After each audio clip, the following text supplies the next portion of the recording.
முழுக்க முழுக்க காகிதத்தால் ஆன சலசலப்பான நகரக் காட்சியை பார்க்கிறோம். கட்டிடங்கள், தெருக்கள் மற்றும் மனிதர்கள் கூட மென்மையான மடிப்புகள் மற்றும் சிக்கலான மடிப்புகளுடன் வடிவமைக்கப்பட்டுள்ளனர். சலசலக்கும் காகிதத்தின் சத்தம் நகரம் உயிர்ப்பிக்கும் போது காற்றை நிரப்புகிறது.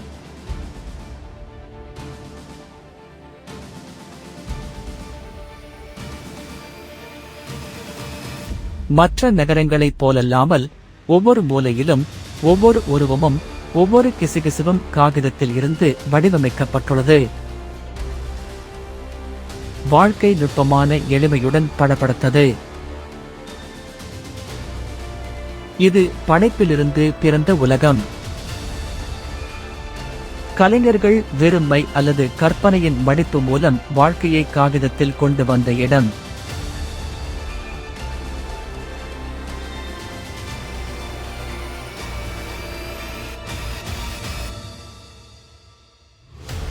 கேல் என்ற இளம் கலைஞன் ஒரு காகித ஈசல் மீது ஓவியம் வரைவதை பார்க்கிறோம்.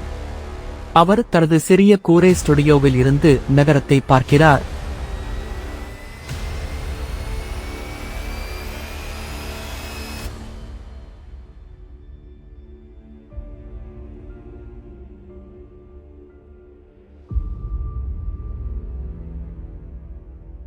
கேல் தனது அடுக்கிலிருந்து ஒரு வெற்று காகிதத்தை வெளியே எடுக்கிறார். இது அவர் முன்பு பார்த்ததை விட அழகாகவும் பிரகாசமாகவும் இருக்கிறது. ஆனால் ஒரு நாள் கேல் ஏதோ விசித்திரமான ஒன்றைக் கண்டு தடுமாறினார். மற்றவற்றைப் போலல்லாமல் ஒரு வெற்றுத்தாள். அதன் மேற்பரப்பு மென்மையானது, கிட்டத்தட்ட ஒளிரும். ஆனால் அவரால் வெற்றுத்தாளைத் தொட முடியவில்லை. கேல் தாளில் வரைய முயற்சிக்கிறார், ஆனால் மை ஒட்ட மறுக்கிறது. விரக்தியடைந்து அவர் அதை வெவ்வேறு வடிவங்களில் மடித்தார், ஆனால் அது பிடிவாதமாக தட்டையாகவே உள்ளது.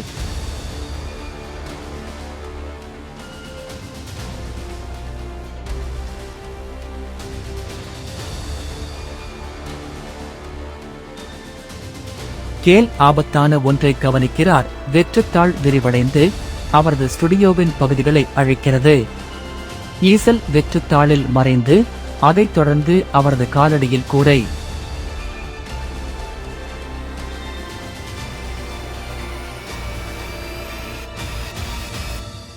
கேல் தனது விருப்பத்தை வெற்றுத்தாளின் மீது திணிக்க எவ்வளவு முயற்சி செய்தாரோ அவ்வளவு அதிகமாக அது வளர்ந்து அதன் பாதையில் உள்ள அனைத்தையும் நுகர்ந்து அழிக்கிறது. அவரது ஓவியங்கள், அவரது ஸ்டுடியோ மற்றும் விரைவில் கீழே உள்ள தெருக்கள் வெற்றுத்தாளில் மறையத் தொடங்கின.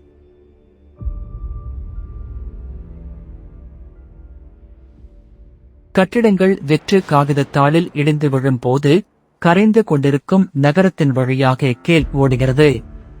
கேல் விரிவடையும் வெற்றுத்தாளை பிடித்துக் கொள்கிறார். அது இப்போது தன்னை விட பெரிதாக உள்ளது. கேல் பயந்து வெற்றுத்தாளுடன் கெஞ்சத் தொடங்குகிறார். நிறுத்து, தயவு செய்து நிறுத்து.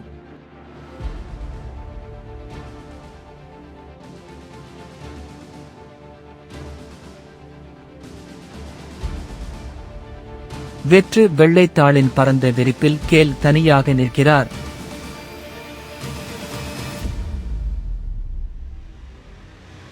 மொத்த பேப்பர் சிட்டியும் இப்போது அழைக்கப்பட்டு அவனும் வெற்றுத்தாளும் மட்டும் எஞ்சியுள்ளன. கேல் ஒளிரும் தாளை பிடித்துக் கொண்டு முழங்காலில் சரிந்தார். அவரைச் சுற்றியுள்ள உலகம் ஒன்றுமில்லாமல் போன போது கேல் இறுதியாக நிறுத்தினார். வெற்றுத்தாளை எவ்வளவு அதிகமாக எதிர்த்து போராடுகிறானோ அவ்வளவு அதிகமாக அது தன்னை சுற்றியிருந்த அனைத்தையும் உட்கொண்டு அழித்துவிடும் என்பதை கேல் உணர்ந்தார்.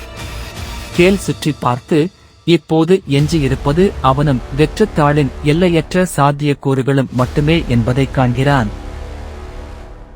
கேல் பயமும் ஆர்வமும் கலந்த தாளை பார்க்கிறான். கேல் அதை ஒரு சிறிய படகின் வடிவத்தில் மெதுவாக மடிக்கிறார்.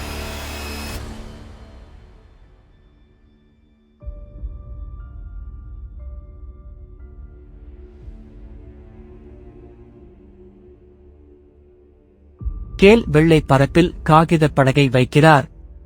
படகு கண்ணுக்கு தெரியாத நீரில் மிதப்பது போல மிதக்கிறது மற்றும் விலகிச் செல்லத் தொடங்குகிறது. கேல் படகு பயணம் செய்வதை பார்க்கிறார். தான் என்ன செய்தார் என்று தெரியவில்லை. கேல் தன்னைத்தானே கேட்கத் தொடங்குகிறார். இது படைப்பா அல்லது அழிவா? கேல் தனது கேள்விக்கான பதிலை கண்டுபிடிக்க முடியவில்லை. ஆனால் வெற்றுத்தாளை கட்டுப்படுத்துவதற்கான தனது தேவையை விடுவிப்பதன் மூலம் அவர் புதிதாக ஒன்றை இயக்கியுள்ளார் என்பதை கேல் உணர்ந்தார். தெரியாத ஒரு பயணம்.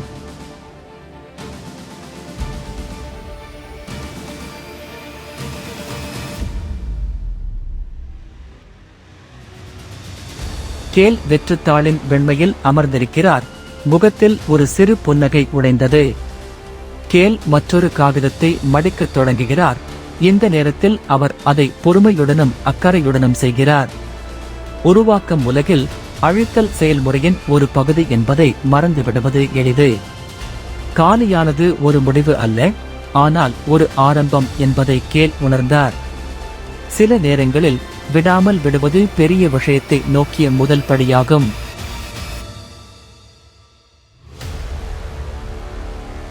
கற்றுக்கொள்ள வேண்டிய பாடம்: படைப்பு என்பது கட்டுப்பாடு அல்ல, இது தெரியாததை அரவணைப்பது பற்றியது. மற்றும் இரண்டிலும் அழகை கண்டறிதல். ஆரம்பம் மற்றும் முடிவு.